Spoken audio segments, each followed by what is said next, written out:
patriotas. Es decir, del modo de aplicar la economía, a diferencia de hoy, de cómo se realiza hoy en día, ¿no? De que el pueblo sirve a la economía, a los poderes económicos y financieros, pues darle la vuelta a la situación y ponerla al servicio del pueblo. Entonces, bueno, hablando un poquito de él, de Laureano, él es licenciado en lenguas clásicas y doctor en filosofía. Ha militado durante 40 años en el ámbito patriótico, político. En política ha centrado sus estudios en el fenómeno de la globalización, de lo cual hemos hablado también en las anteriores conferencias, y en cómo afecta a las clases trabajadoras de Occidente, dicha globalización, y en cómo debe afectar al planteamiento de la lucha patriótica. Su tesis es que la globalización nos lleva de vuelta hacia el capitalismo salvaje, de modo que tarde o temprano se topará con la oposición de las clases trabajadoras en Occidente.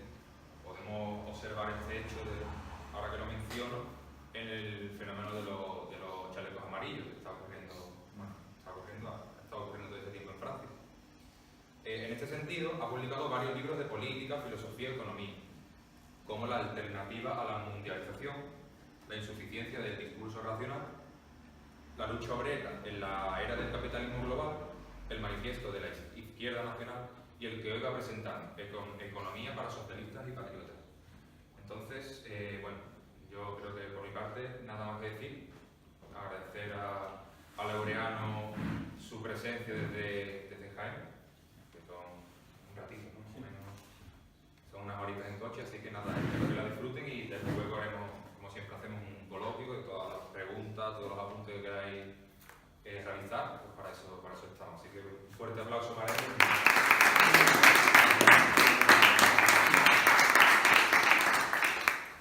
Muchas gracias, Ignacio, por la presentación, a vosotros por la presencia, al Centro Cultural La Bahía por darme la ocasión de presentar el libro en estas segundas jornadas de la cultura disidente. ¿Se me oye bien ahora? Vale. Y bueno, sin más, vamos a pasar a la presentación del libro y espero que luego en el coloquio haya preguntas y lo pasemos bien discutiendo un poquito. El libro se titula Economía para socialistas y patriotas. Tiene un subtítulo que seguramente no veis ahí, que voy a leer porque luego lo voy a comentar, que es lo que necesitas saber para pensar bien en economía. Quiero comentar, para empezar, una de las palabras del título principal, socialista. Algo va mal, perdonadme.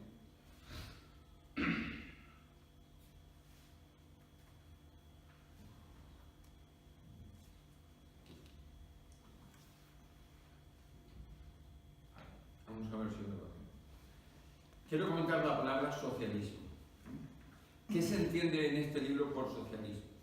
Bueno, creo que ya imagináis que socialismo no significa PSOE, entre otras cosas porque el PSOE hace mucho tiempo que no es socialismo. Socialismo tampoco tiene que ser comunismo. El comunismo es un tipo particular de socialismo que consiste en la estatalización de la economía. Ese es un experimento que se ha hecho en aproximadamente 1/3 del planeta y que no ha funcionado. Por eso, en términos reales, el comunismo no existe ya hoy.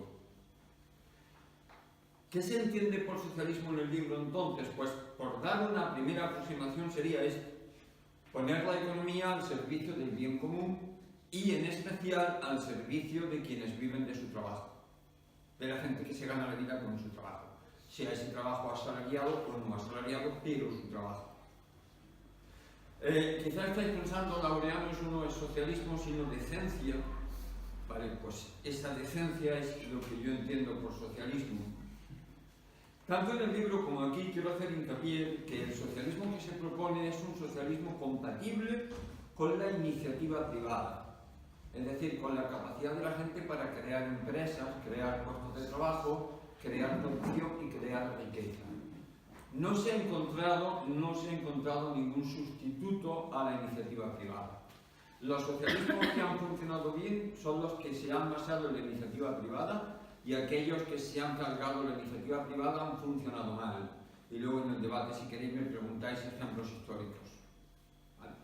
Entonces, creo que no es inteligente matar la iniciativa privada, que es la gallina de los huevos de oro. Eso es lo que hizo el comunismo y no funcionó. Es más inteligente hacer que esa gallina ponga todos los huevos posibles y después distribuirlos con la mayor justicia, ¿vale? Se trata de un socialismo compatible con la iniciativa privada. Bien, hecha esta aclaración, quiero presentar el perfil general del libro a través de estos tres adjetivos: técnico, didáctico y político. A ver, el libro es técnico. Es decir, no es uno de esos libros ideológicos que nos cuentan lo que queremos oír y nos hacen dormirnos mejor por la noche. Se parece a los manuales de economía que andan por ahí en muchos aspectos. He pretendido que sea didáctico, aunque es técnico. Y a pesar de que es técnico, es político. Lleva un mensaje político de carácter patriótico socialista. Combinar estos aspectos convenientemente no siempre ha resultado fácil. Yo he intentado que lo técnico no impida lo didáctico. Es decir, el libro está pensado para que cualquier persona que quiera estudiarlo con seriedad pueda aprender en él lo esencial de la economía, aunque no tenga conocimientos previos de economía. ¿Vale? He intentado que lo político no interfiera con lo técnico. A veces lo ideológico intenta sustituir a lo científico y eso es una interferencia destructiva. Para eso el libro distingue cuidadosamente entre dos tipos de juicios que son lógicamente diferentes. Unos son los juicios técnicos, científicos, que son descriptivos, nos cuentan cómo son las cosas, no las valoran, simplemente dicen así son, así funcionan. Por ejemplo, ahora en España hay un 15% de desempleo, suponiendo que eso fuese verdad. ¿De acuerdo? Y por otra parte, los juicios ideológico-políticos, que suelen ser juicios valorativos, juicios normativos, que dan normas, que no nos cuentan cómo son las cosas, sino cómo deberían ser las cosas. Por ejemplo, en España no debería haber ningún desempleo. ¿Veis? El debería haber son juicios lógicamente diferentes y en el libro he intentado distinguirlos claramente. Cuando estos juicios no se distinguen bien, cuando se permite la interferencia, se llega a malos resultados y voy a poner un ejemplo. Un ejemplo de interferencia entre lo ideológico y lo científico, con la teoría marxista de la explotación, que se desarrolla en el libro con mucho detalle en el capítulo 7 y en el anexo 5. Mirad, Marx y sus seguidores intentaron defender a los trabajadores, a las rentas del trabajo, y lo hicieron por motivos ideológicos o éticos. Pero desgraciadamente no lo presentaron así. Quisieron presentar eso como una teoría científica, lo que en el fondo era una teoría ética. Y claro, entonces confundieron criterios ideológicos con criterios científicos y se produjo una teoría científicamente falsa. La teoría marxista de la explotación, en la medida en que esté suficientemente bien definida para poder ser verdadera o falsa, es falsa, demostrablemente falsa. En el libro se defiende igualmente que debe favorecerse a las rentas del trabajo productivo frente a las rentas del dinero. Pero esa es una propuesta de carácter ético, ideológico, político, normativo. No pretende ser una teoría científica porque no es la clase de cosa que podría ser una teoría científica, es una exigencia ética. ¿De acuerdo? Entonces el libro intenta no confundir criterios morales con criterios científicos. He intentado que el lector siempre sepa si está ante un pasaje que intenta describirle científicamente cómo es una realidad o está ante un pasaje que le está haciendo propuestas ideológicas, políticas o éticas. En cuanto a lo técnico y lo didáctico, os voy a contar un poquito cómo he intentado compaginarlo. Ahí tenéis una foto de una página del libro. No sé si leéis que pone ahí nota técnica prescindible y aquí abajo pone fin de la nota. En cuanto ha habido un contenido técnico que yo he considerado que debía estar en el libro para que el libro fuese suficientemente riguroso, pero que no era absolutamente imprescindible para seguir el hilo del libro, yo lo he separado como una nota técnica prescindible, de manera que el lector interesado puede entrar y leerla, y el que no esté interesado en profundizar más se la puede saltar tranquilamente y sigue sin perder el hilo. Otras cosas de este tipo van como notas al pie de página y algunos resultados matemáticos que he considerado interesante que estuviesen ahí van como anexos al final. Para leer el libro no hacen falta más matemáticas que las de la escuela. ¿De acuerdo? Bien, es una manera de compaginar lo técnico y lo didáctico. Bueno, una vez perfilado así el libro, quiero hablar de la motivación que me ha llevado a escribirlo. Esta motivación es doble. Voy a hablar ahora de la primera motivación. Fue en octubre del 2017 en Granada, me di cuenta de que los patriotas no estamos solo para ayudar a los españoles necesitados, como hacen un montón de grupos, ¿verdad? El Hogar Social y otros muchos. Sí es verdad que estamos para eso, que eso es un deber patriótico, pero no solo para eso, sino además para que un día no haya españoles necesitados, para construir una España en la que no haya españoles necesitados. Fueron unas palabras de Melissa en Granada en octubre del 2017 las que me inspiraron esto. Melissa se refería al hogar social, pero creo que eso se puede extender a cualquier grupo patriótico o a cualquier patriota individual. Estamos dispuestos a ayudar a los españoles necesitados, pero a lo que aspiramos es a que no haya españoles necesitados, a construir una economía en la que no haya españoles necesitados. Claro, si eso es lo que queremos, la pregunta inmediata es ¿cómo se hace eso? Y a eso pretende contribuir a responder el libro. El libro pretende dar alguna respuesta a cómo se construye una economía donde no haya ciudadanos necesitados. Quiero llamaros la atención sobre una cosa que comentaba antes con alguno de vosotros, no recuerdo bien cuál, si con Antonio, con José Julio. La ideología no puede sustituir a la ciencia. No creáis que por tener la ideología que consideráis correcta, yo también la considero correcta, eso ya os da todas las respuestas. Ya tenéis ciencia infusa, ya lo sabéis todo, ya no necesitáis estudiar y hacer ciencia. Eso lo he visto en el ámbito patriótico y en todos los ámbitos ideológicos. Yo ya tengo la ideología correcta y pertenezco al selecto club de los que lo saben todo por tener la ideología correcta. Eso no es así. La ideología nos cuenta cómo deberían ser las cosas, pero cómo son las cosas nos lo cuenta la ciencia. Para cambiar las cosas hay que saber primero cómo funcionan. Por tanto, hay que estudiar ciencia primero. Economía es importante, pero como decían los compañeros de Vértice también, ciencia política, derecho, historia, el militante patriota del futuro tiene que estar formado en esas cosas. ¿Vale? Bueno, quiero hacer una breve introducción de contexto, para que veáis cuál es el contexto en el que se escribe el libro y el contexto de la lucha política a la que el libro quiere contribuir. Porque, veréis, el contexto de toda lucha política es un momento histórico. Si una lucha política se hace sin conocimiento del momento histórico, es como si te pones a navegar en un barco sin una carta marítima, sin saber en qué aguas te mueves, ¿vale? Entonces quiero hacer una introducción muy breve de momento histórico para que veáis en qué contexto funciona el libro. Estamos en la España del 2019 y tenemos paro, tenemos precariedad laboral y tenemos pobreza. No solo eso, es que tenemos de eso más que hace 20 años. No solo eso, es que la generación de la mayoría de los que estáis aquí, de una buena parte, los de los 20 años que hablábamos antes, lo tenéis laboralmente mucho peor de lo que lo tenía mi generación hace 40 años. Y es curioso, porque en este tiempo la técnica ha avanzado muchísimo. Tenemos mucha más capacidad para producir riqueza. Debería ser todo más fácil para todos. Sin embargo, para la mayoría de la población es más difícil que hace 20 o que hace 40 años. ¿Por qué?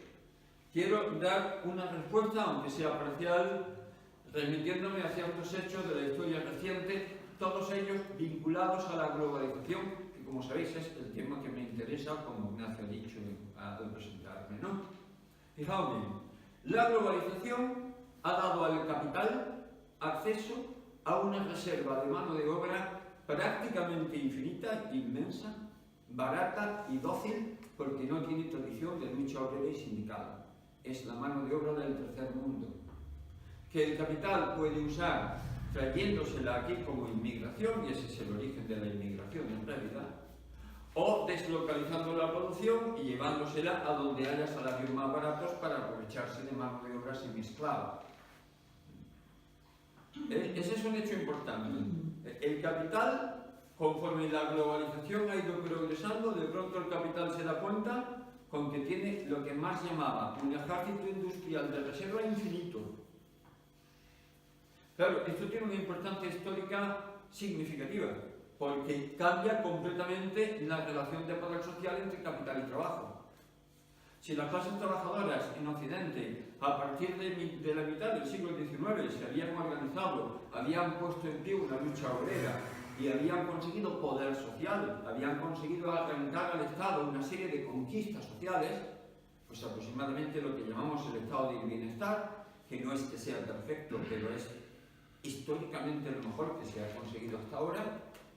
Es decir, si las clases trabajadoras llegan a tener su cuota de poder social, a partir de los años 70 del siglo pasado, 1970 y poco, el capital se da cuenta de que puede sortear a esas clases trabajadoras porque va a tener acceso a una reserva infinita de mano de obra barata y dócil en la del tercer mundo.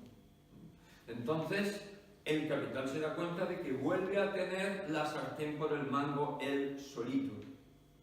Y eso es lo que le permite al capital imponer políticas neoliberales a partir de los años 80 del siglo pasado. Le permite poner en el poder a políticos que luego realizan políticas neoliberales, es decir, ultracapitalistas, que van contra los intereses de la inmensa mayoría de la población. Pero llegan esos políticos al poder, hacen sus políticas y todo el mundo se aguanta. Es decir, eso es síntoma de que los trabajadores, los sindicatos, etcétera, están domados, han perdido su cuota de poder social. Es importante ver la relación entre esto y la globalización, porque, por ejemplo, los podemitas hablan mucho contra las políticas neoliberales, pero no hacen este análisis. No analizan por qué ha sido posible imponerle al pueblo políticas neoliberales. Y no hacen el análisis porque saben que el análisis lleva a la globalización y ellos aman, adoran la globalización. Por tanto, de corazón están con el enemigo, con el capitalismo global. Entonces el análisis es importante. Claro, estas políticas neoliberales consisten básicamente en dos cosas. Una, en hacer reformas laborales para hacer más precario el empleo. Y dos, en quitarles impuestos a los ricos para quitarles servicios sociales gratuitos a los pobres. Eso crea paro, eso crea precariedad y eso crea pobreza. Y es lo que estamos viviendo. Pero no solo eso, es que la globalización hace inestable a la economía. Vamos a ver por qué. Fijaos, todos sabemos que un sistema complejo se descompone con más facilidad que un sistema simple. Una botella es muy difícil que se descomponga, ¿verdad? O un martillo. Tiene dos piezas. Tiene muy pocas maneras de descomponerse. En cambio, un ordenador, un coche o el cuerpo humano, que son extremadamente complejos, se descomponen todos los años, un poquito, porque tienen 1000 maneras diferentes de descomponerse. Son sistemas con muchas piezas, complejos. En la naturaleza, los sistemas complejos, para mantener el equilibrio, desarrollan un par de mecanismos. Uno son sistemas de control central. En el cuerpo humano sería el sistema nervioso y el sistema endocrino, que mantienen la homeostasis del cuerpo, el equilibrio. Y otros son las fronteras. En el cuerpo sería la piel. Las fronteras tienen la misión de amortiguar las perturbaciones que vienen de fuera y no permitir que se propaguen dentro del sistema y lo desequilibren. Ahora vamos a ver qué hace la globalización con la economía. Primero, la hace más compleja, porque ensambla en un todo partes que antes estaban inconexas. Por tanto, la hace más vulnerable a la inestabilidad. Dos, hace que la economía se escape del control estabilizador del Estado Nacional, porque se internacionaliza. Y tres, elimina las fronteras, permitiendo que una perturbación en una parte del planeta se propague por todo el sistema y afecte a la gente en la otra punta del planeta. Ahora mismo, la cantidad de perturbaciones económicas que podían mandarnos a nosotros al paro podían venir de China o de California. Eso no pasaba en 1950. Pero el resultado necesario de estos factores es mayor inestabilidad económica, que se manifiesta como crisis periódicas financieras. Desde 1980 hasta ahora, el capitalismo ha tenido más crisis financieras probablemente que en toda su historia anterior. Y las que vienen, y las que vienen. Cuanto más se globalice, más crisis tendrá y más profundas. Claro, estas crisis crean paro, crean precariedad y crean pobreza. Desde el 2008 todos lo hemos visto. Pero fijaos bien, esto es lo que va a romper al capitalismo.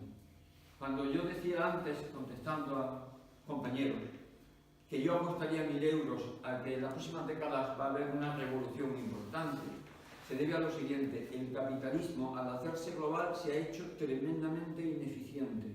La humanidad siempre huye de los sistemas ineficientes en el medio y largo plazo. Así que el capitalismo global terminará por quebrarse. Eso traerá problemas, pero nos dará a los patriotas una oportunidad política de significado histórico.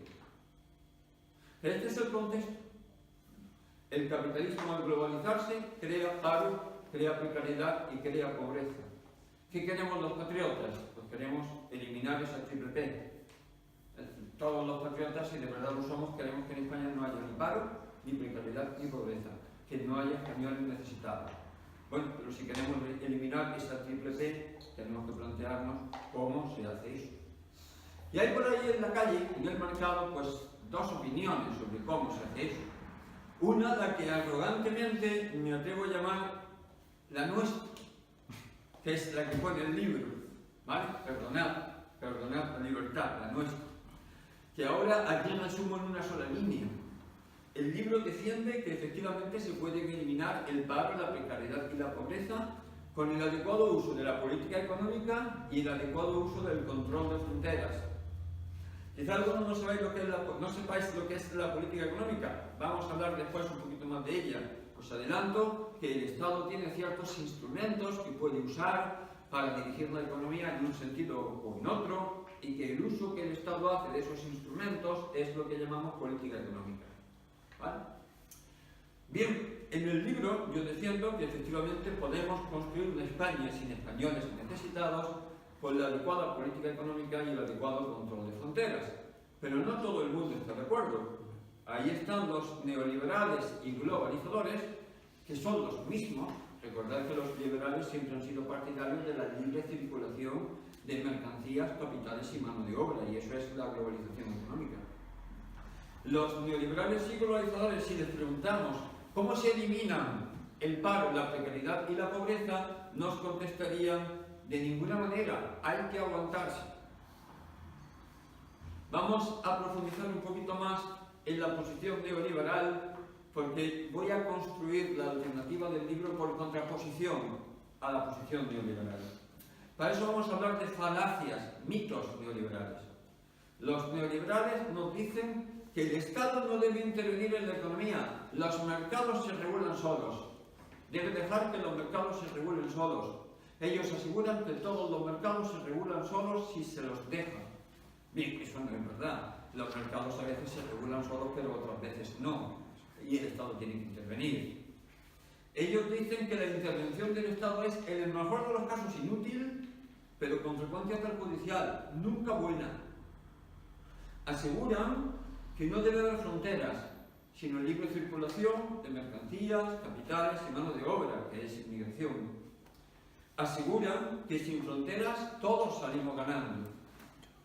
Fijaos que aquí, en estos dos puntos, lo que están diciendo es: no debe usarse la política económica para eliminar el paro, la precariedad y la pobreza.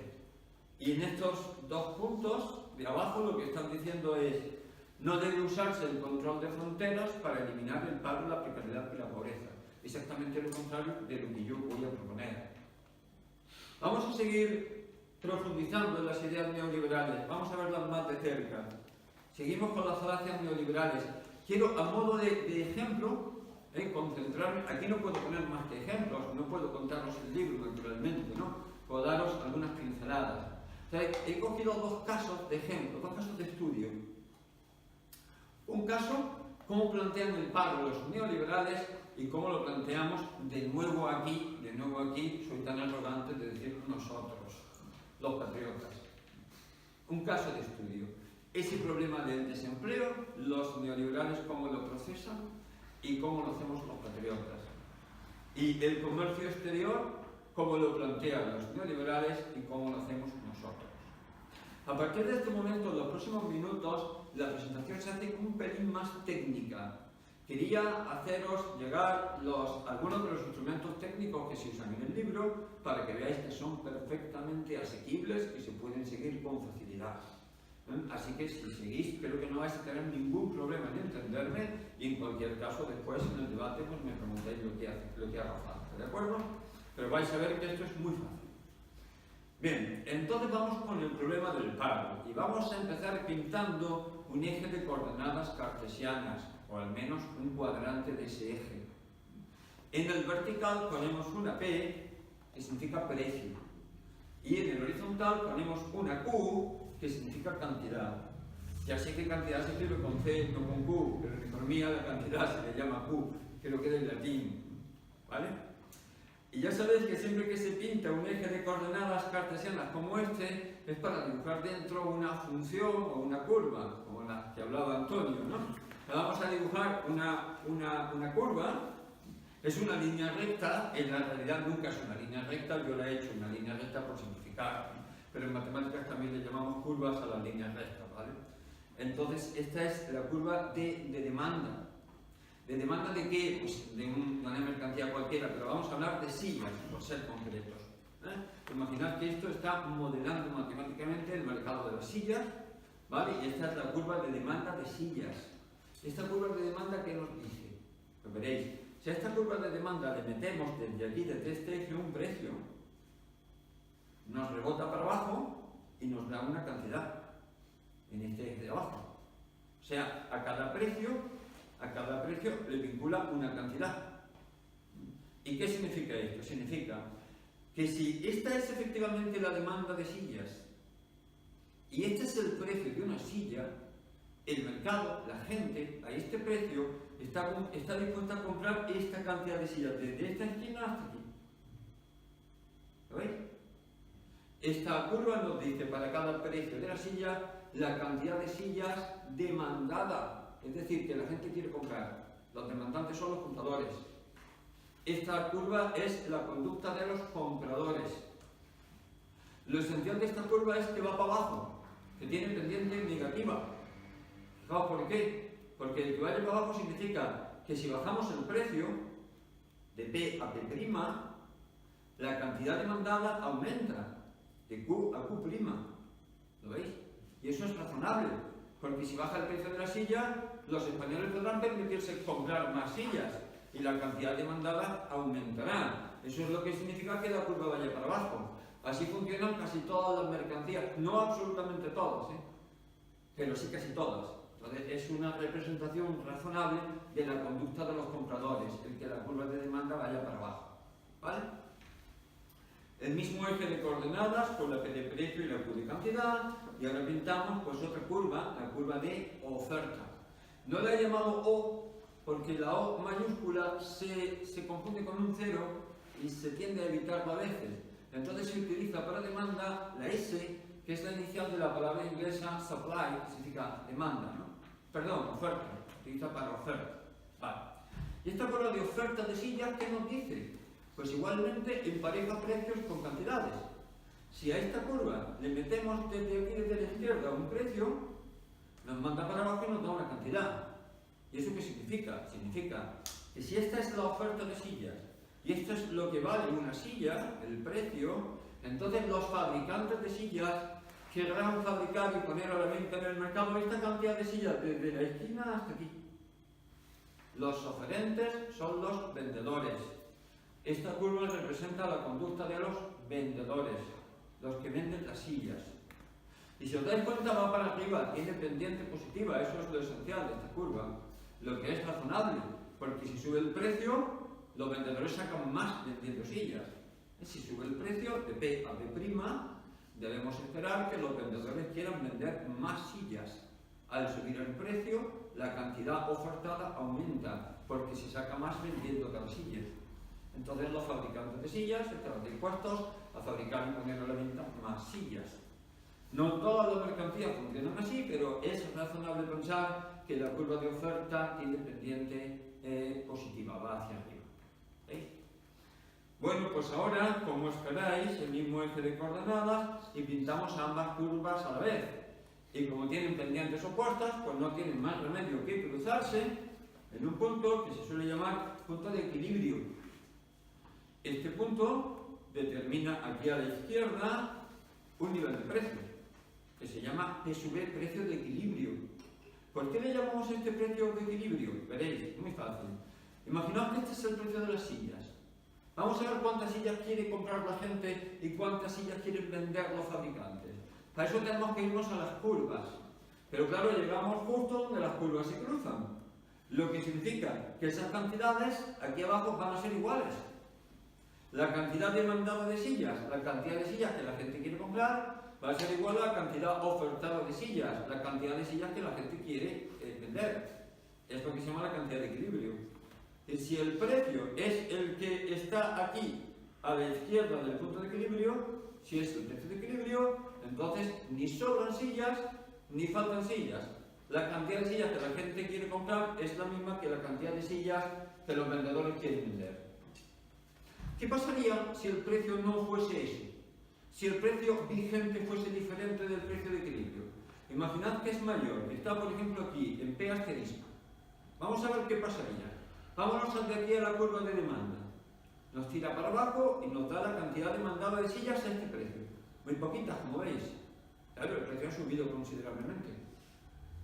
Esta es la cantidad de sillas que la gente quiere comprar al precio P asterisco. Pero si ahora nos vamos a la curva de oferta, nos tira para abajo y nos da la cantidad de sillas ofertada, la cantidad de sillas que los vendedores quieren vender a este precio. Como veis, muchas más. La gente quiere comprar hasta aquí, pero los vendedores quieren vender hasta aquí. La diferencia la marca una línea naranja que ahí se ve muy poquito, ¿verdad? ¿Lo veis? Sí, abajo, sí. Ahí abajo, ¿vale? Son sillas que sobran. Son sillas que salen a la venta en el mercado, pero no se compran. Porque a este precio la gente compra hasta aquí, no hasta aquí. ¿Y qué pasa en un mercado cuando sobra mercancía? Pues si el mercado funciona medio bien, pues que el precio tiende a bajar porque hay que darle salida a esa mercancía que sobra. Es lo que dice esta breve fórmula.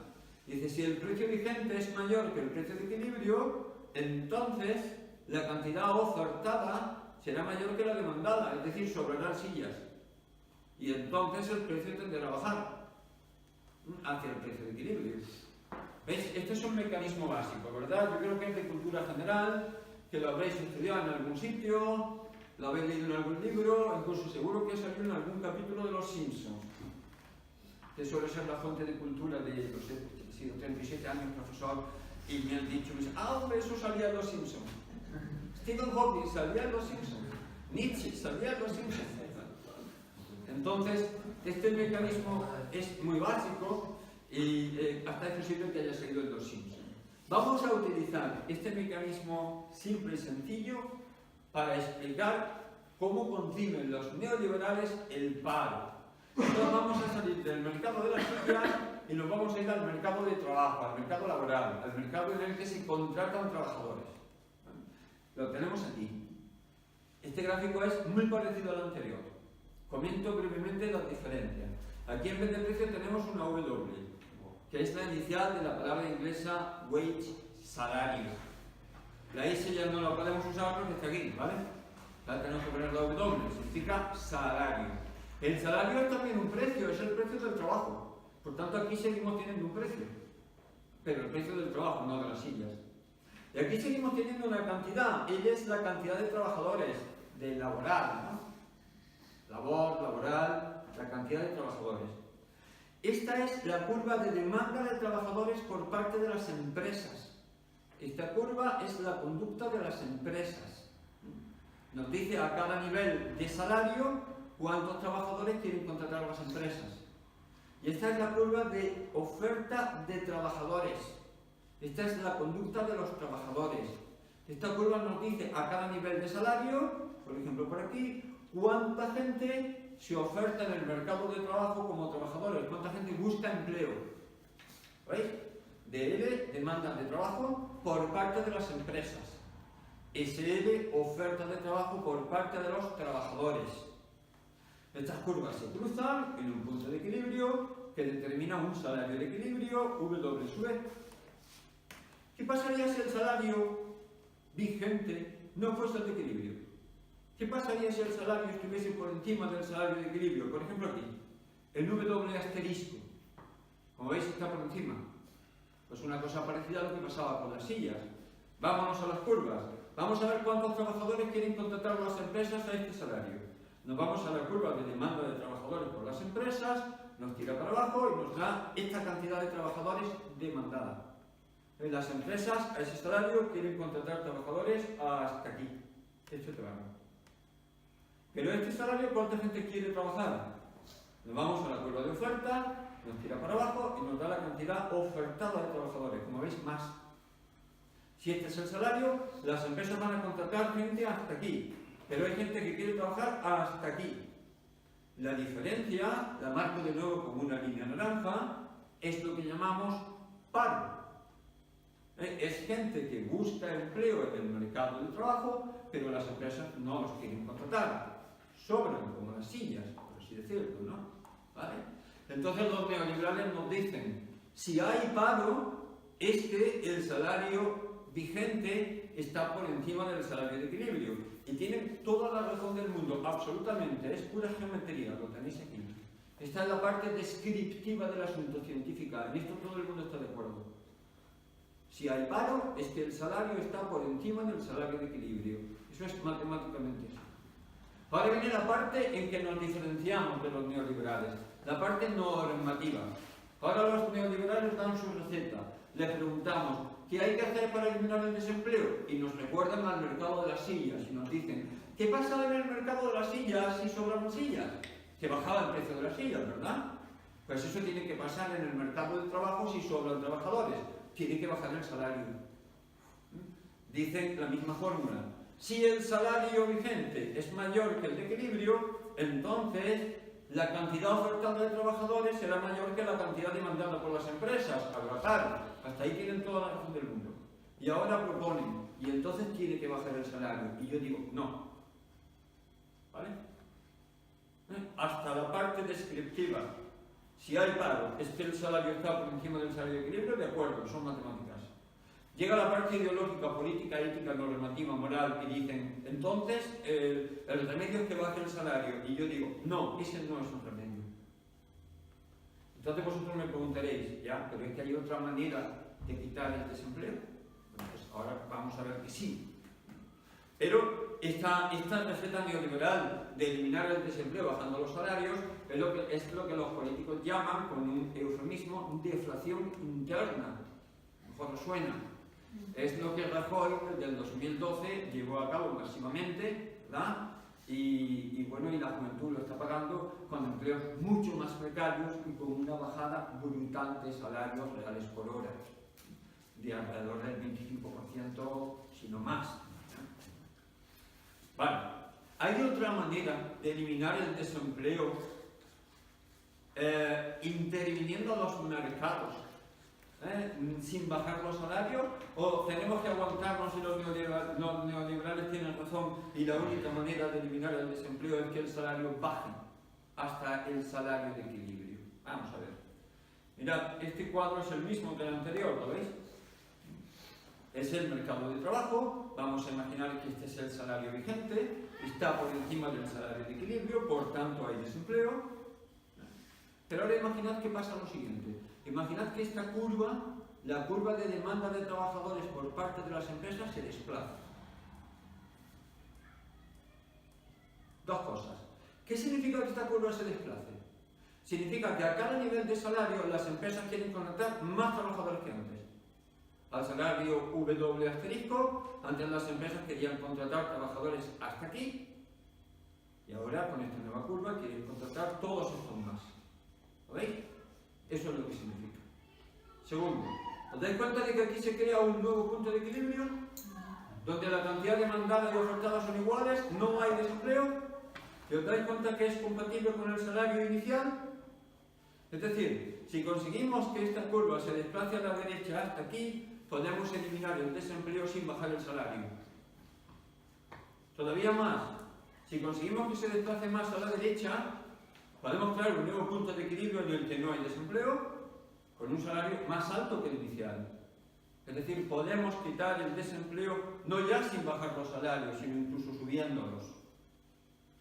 Y seguramente empiezan a presentarse en vuestras mentes estas preguntas.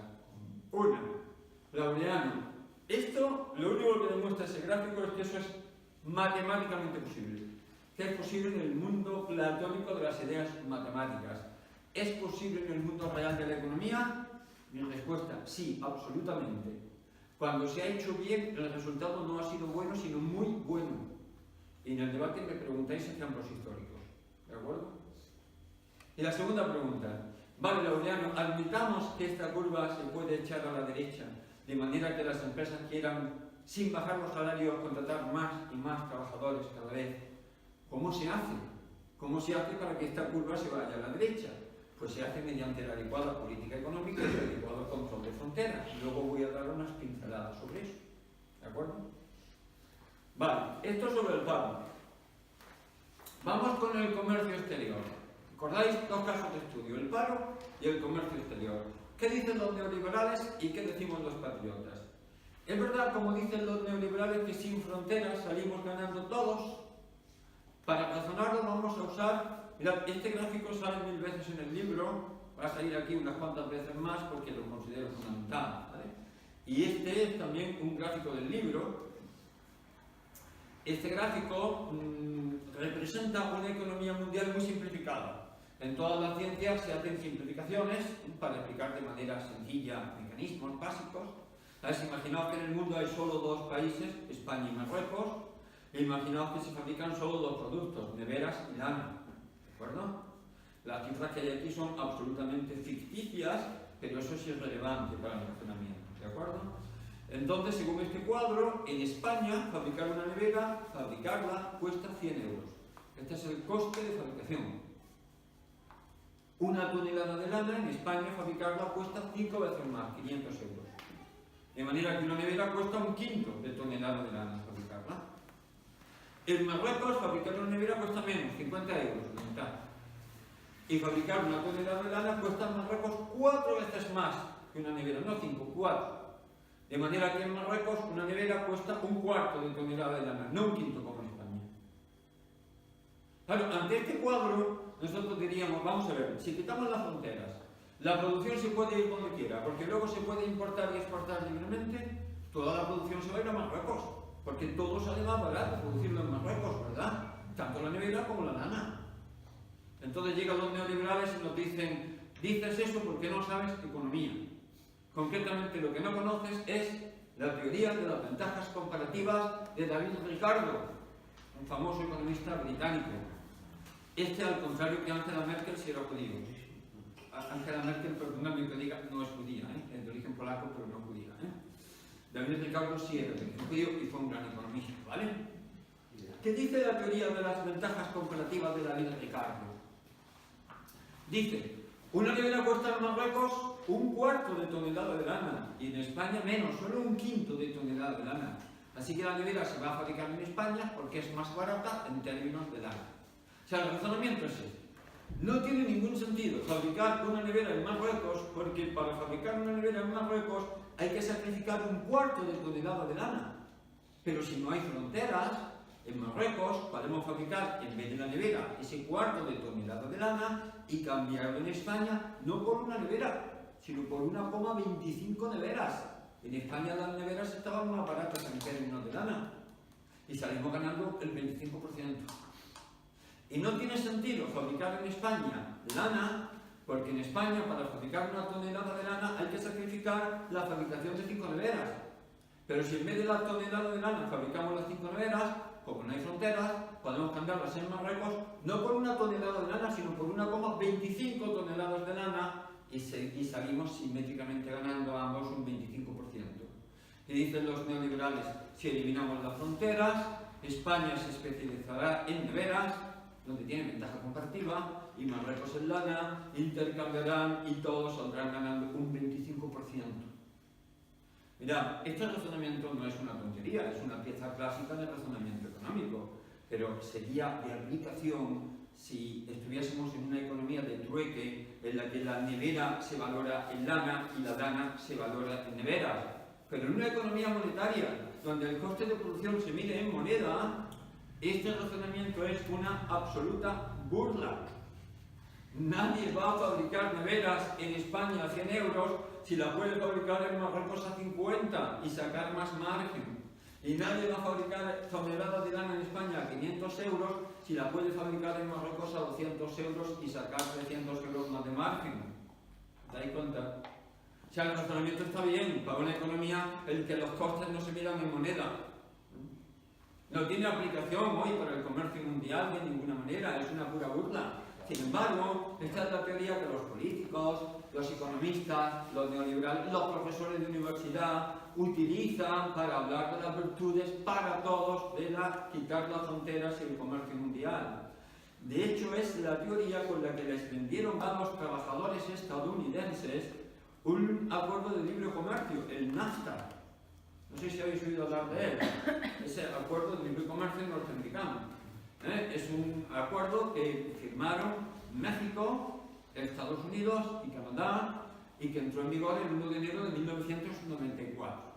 Por Estados Unidos lo firmó Bill Clinton, el marido de Hillary, traicionando a sus votantes de clase obrera, a los que había prometido explícitamente que no lo firmaría. ¿Vale? Vamos a ver los efectos que tuvo el NAFTA sobre la balanza comercial Estados Unidos-México. La balanza comercial mide lo que los Estados Unidos le compran a México comparado con lo que los mexicanos le compran a los Estados Unidos. A ver a quién beneficia, quién le vende más a quién. Aquí tenéis una evolución de esa balanza comercial vista desde el punto de vista norteamericano, estadounidense, quiero decir. Si os fijáis, en el año 1985 esa balanza fue deficitaria para los Estados Unidos por unos 6.000 millones de dólares, levemente deficitaria. Eso se fue corrigiendo, se hizo levemente excedentaria en 1992, pero esta fluctuación en torno al equilibrio cambió de tendencia radicalmente en 1995, solo un año después de la firma del NAFTA. Y fijaos, hasta llegar al año 2007, donde la balanza comercial fue desfavorable para Estados Unidos por 75.000 millones de dólares. Es decir, los Estados Unidos le compraron a México 75.000 millones de dólares más que México a los Estados Unidos. ¿Por qué? ¿Por qué pasó esto? Pues porque nadie va a fabricar neveras en Estados Unidos a 100 si las puede fabricar en México a 50. Una buena parte de la industria pesada del metal norteamericana en el Medio Oeste se desmontó y se fue a México, y dejando aproximadamente unos 3 millones de parados. Trabajadores que siempre, todas las generaciones habían votado al Partido Demócrata, tanto así que Hillary Clinton ni hizo campaña allí porque lo daba como voto cautivo, pero se vengaron de Bill Clinton votando en vez de a Hillary a Donald Trump en el 2016. Trump había prometido revisar el NAFTA, como de hecho está haciendo, ¿no? Trump no es que sea uno de los nuestros, ni mucho menos, así lo considero yo, pero cuidado, está haciendo medidas económicas de desglobalización, y el hecho de que esas medidas económicas estén creando empleo en Estados Unidos. La cifra de desempleo en Estados Unidos es la más baja de los últimos 50 años. Y estén haciendo subir los salarios reales en Estados Unidos más que nunca en los últimos 47 años, es una cosa que debemos tener en cuenta. La desglobalización crea empleo y sube salarios. ¿De acuerdo? Claro, uno se pregunta, si los datos empíricos, este cuadro también está en el libro, hay un montón de cuadros con datos empíricos porque a veces son extraordinariamente interesantes. Si los datos empíricos son tan claros y los razonamientos son tan evidentes, ¿por qué se sigue discutiendo? ¿Por qué se sigue discutiendo si las fronteras no benefician a todos? Está claro que no. Está claro que el quitar fronteras beneficia a los países con salarios más bajos. premia a los países que tengan salarios más bajos. Pues mirad, se sigue discutiendo porque en realidad no es una cuestión científica ni académica. Porque lo que hay detrás es esto: un conflicto de intereses entre dos partes de la sociedad, que son las que os imagináis. Ese aproximadamente 1% que no vive de su trabajo, sino de su dinero, de las rentas, de la especulación, de la usura, ¿vale? Esta gente sí que quiere que si se elimina el desempleo se bajando los salarios, así a ellos les queda más. Esta gente sí que quiere eliminar fronteras, quiere que les traigan todos los inmigrantes que sean necesarios para bajar salarios, y quieren poderse llevar la producción allí donde los salarios estén más baratos, y encima quieren después poder vender eso aquí, destrozando nuestro tejido productivo con productos contra los que no podemos competir.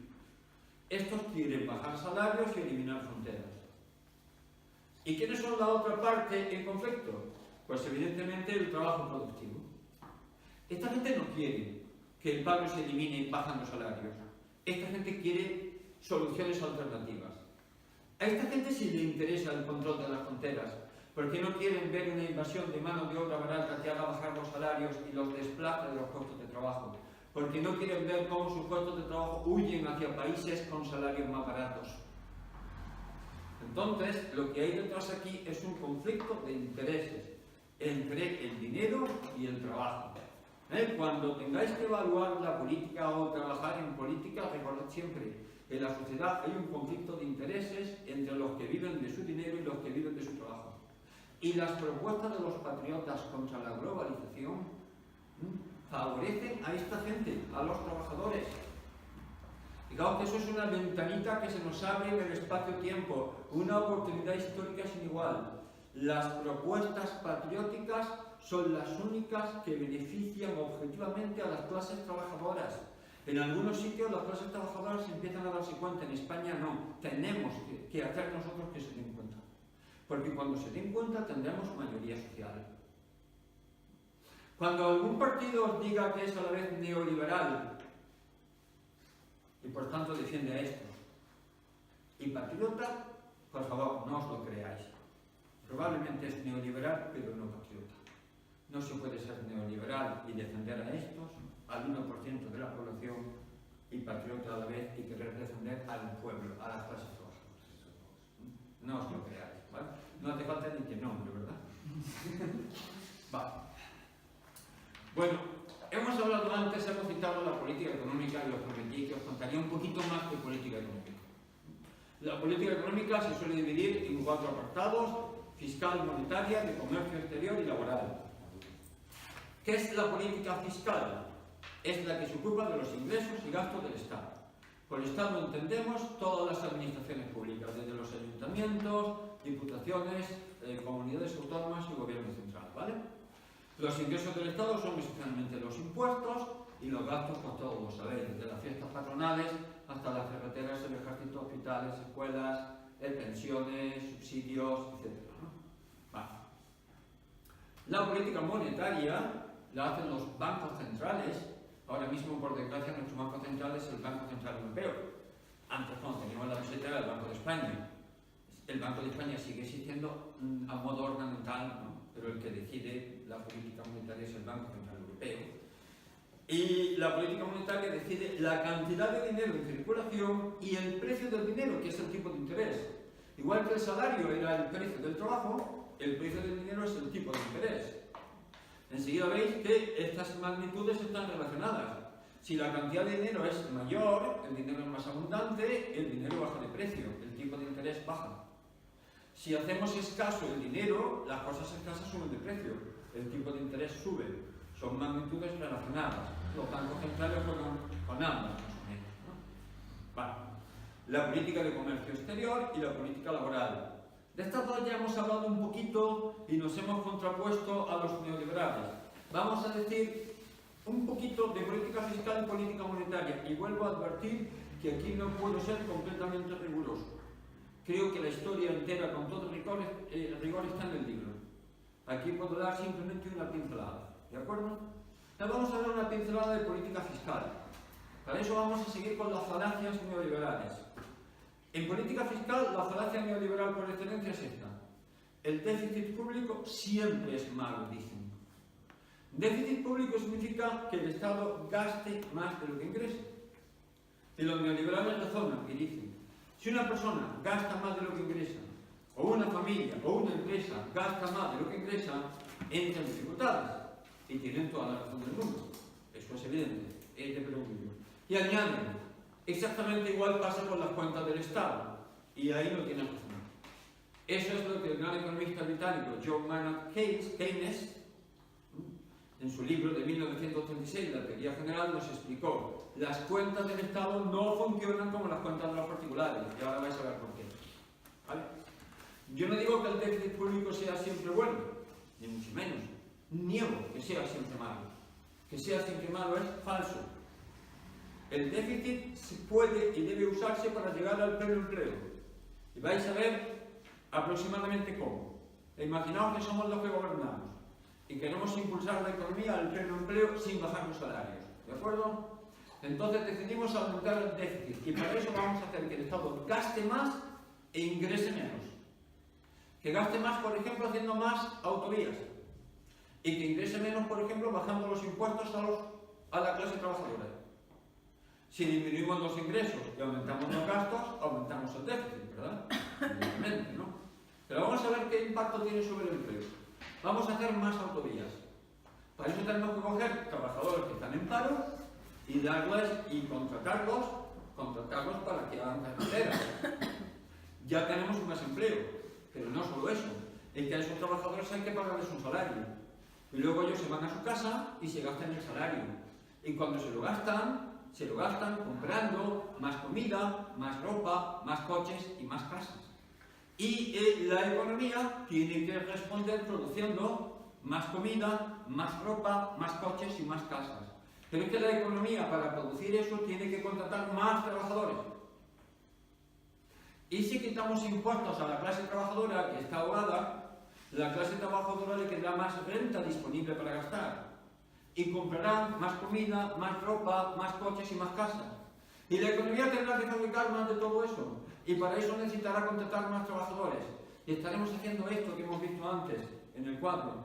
Estaremos haciendo que esta curva, la cantidad de trabajadores que las empresas quieran contratar, se vaya a la derecha. ¿Lo veis?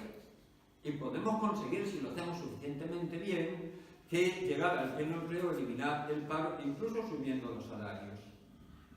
¿Lo veis? Con la adecuada política fiscal. Entonces, eso de que el déficit público siempre es malo, es falso. El déficit público, cuando hay desempleo, puede ser muy aconsejable. Vosotros sabéis que ahora el gobierno italiano pues, tiene un pulso con la Unión Europea porque Italia está en recesión y el gobierno italiano quiere aumentar el déficit para impulsar la economía hacia el pleno empleo, pero Bruselas, que es neoliberal, no lo deja. Aquí detrás hay un conflicto de intereses. A ver, los que tienen los poseedores de la deuda del Estado son básicamente los bancos y los fondos de inversión, quieren que se asegure que el Estado les va a pagar intereses y principal. Entonces quieren que el Estado sea solvente y no gaste mucho. Pero se equivocan con frecuencia, incluso ven más sus propios intereses. Porque resulta que el déficit público tiene una virtud, y es que tiende a corregirse cuando se llega al pleno empleo. Fijaos, el otro día, hace unas semanas, en el Hogar Social de Madrid, hubo una charla sobre pensiones que dio un licenciado en empresariales, ese domingo, y decía, ¿cuál es la solución para pagar todas las pensiones?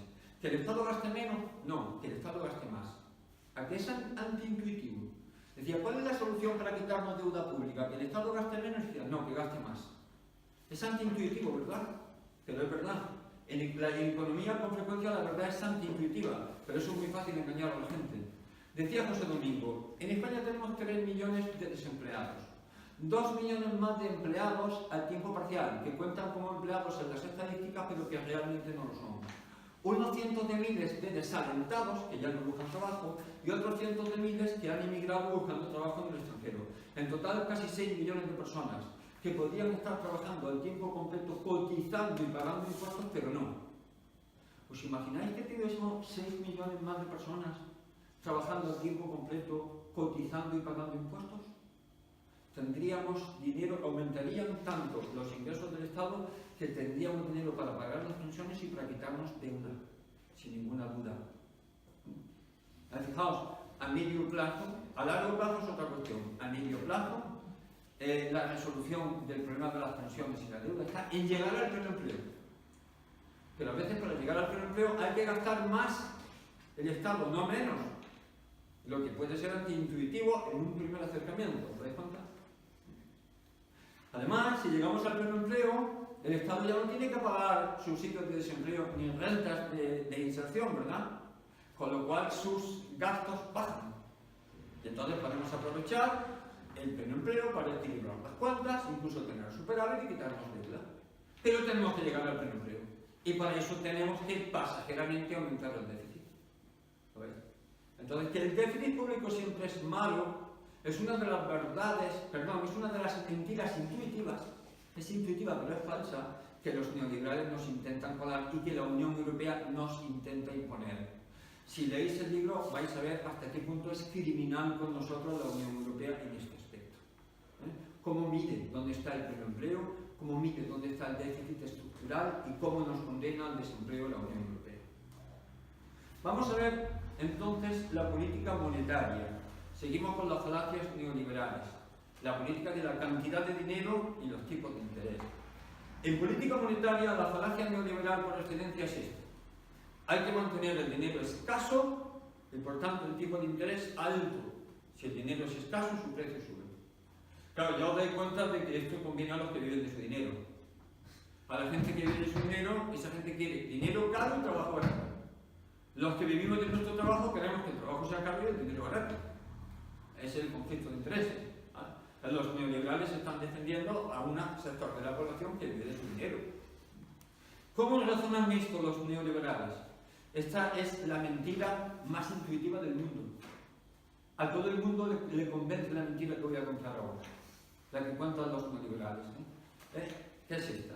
Dicen, hay que mantener el dinero escaso y el interés alto porque si se le da a la máquina de hacer billetes y se crea dinero de la nada, eso solo sirve para aumentar los precios.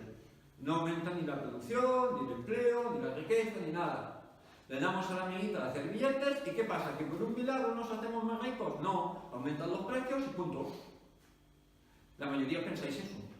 Lo habéis oído a economistas, a profesores, lo habéis leído, sale en la tele y es absolutamente falso. Eso no siempre es así. En algunos casos es así, pero no siempre. Voy a contaros el razonamiento de los neoliberales y voy a deciros exactamente por qué fallan. El razonamiento que nos cuentan es este. Imaginemos una economía muy simplificada en la que hay solo dos bienes, dos sillas y dos unidades monetarias, 2 euros. Bueno, cada silla se cambiará por 1 euro. El precio de la silla será 1 euro. Expandamos la cantidad de dinero, dupliquemos la cantidad de dinero, 4 euros. No tenemos más sillas. Ahora una silla toca 2 euros. Ahora una silla se cambiará por 2 euros. Habremos duplicado el precio de las sillas, pero no somos más ricos, no tenemos más sillas. No hay más producción, por tanto tampoco hay más empleo. ¿A que parece lo más natural del mundo? Pues es falso, por lo siguiente. Este razonamiento es falso porque asume que el aumento de la cantidad de dinero no afecta a la cantidad de sillas, pero sí afecta. ¿Os dais cuenta? Esto está razonando como que si aumentamos la cantidad de dinero, la cantidad de sillas no aumenta, pero eso no funciona así. Funciona así cuando se ha llegado al pleno empleo. Cuando hay desempleo no funciona así. Esto es desconocer la naturaleza del dinero. Mirad, el dinero en circulación, el dinero cuando se gasta, si no se gasta no está en circulación, el dinero que se gasta son órdenes de producción que se dan al aparato productivo. Si vosotros vais y compráis esta botella por 1 euro y os la lleváis a vuestra casa, le estáis diciendo a la fábrica de botellas de agua, fabrica una más que esta ya me la llevo yo. Son órdenes de producción que se dan al aparato productivo. Este razonamiento argumenta como si no existiesen fábricas de sillas que si reciben más demanda, porque hay más dinero en circulación, pueden fabricar más sillas y para fabricar más sillas naturalmente necesitan más trabajadores. Bajando los tipos de interés y aumentando la cantidad de dinero en circulación, si hay desempleo, podemos conseguir esto. mandar a la derecha la curva de demanda de trabajadores por las empresas, de manera que podemos eliminar el desempleo, incluso subiendo los salarios. De esta manera se ha hecho aproximadamente cuando se ha hecho bien y se ha conseguido. ¿De acuerdo? Vale. Entonces quiero terminar hablando de la segunda motivación que me llevó a escribir el libro. He intentado haceros ver, bueno, tiene que ver con el subtítulo del libro, ¿recordáis? Lo que necesitas saber para pensar bien en economía. He intentado haceros ver que los políticos nos engañan con facilidad en materia económica y que nos engañan interesadamente para defender intereses contrarios a los del pueblo, intereses de una minoría que vive de su dinero. Bueno, pues una de las motivaciones del libro es proporcionar las herramientas teóricas que necesitamos para no dejarnos engañar. En mis discusiones de economía en Facebook, yo me daba cuenta de que durante 4 o 5 años, yo me daba cuenta de que gente pues, muy honesta, muy bien intencionada, razonaba mal en economía. Razonaba al modo neoliberal, les parecía intuitivamente así, razonaban mal. Y me daba cuenta, no, si es que estás razonando de manera intuitiva, pero es que la verdad aquí no es intuitiva. Y por eso te han podido engañar. Entonces dije, tengo que escribir un libro de economía que a aquel que se lo proponga le permita salir de esa trampa y aprender lo esencial de la economía para no dejarse engañar, incluso si no tiene conocimientos previos de economía. Bien, recapitulando la última diapositiva, el libro hace una propuesta política. ¿Qué es esta? Usar la política económica y el control de fronteras para eliminar la triple P, el paro, la precariedad y la pobreza. Si mañana los que estamos aquí tuviésemos que salir como un movimiento social, sindical, político, yo aconsejaría, vamos a presentarnos como aquellos que estamos para eliminar el paro, la precariedad laboral y la pobreza. Bien, como mensaje político, yo lo diría así, en este párrafo que tenéis en azul. Se trata de recuperar la soberanía nacional. Todo esto de lo que he hablado no puede hacerse si Europa no nos deja o la Unión Europea no nos deja.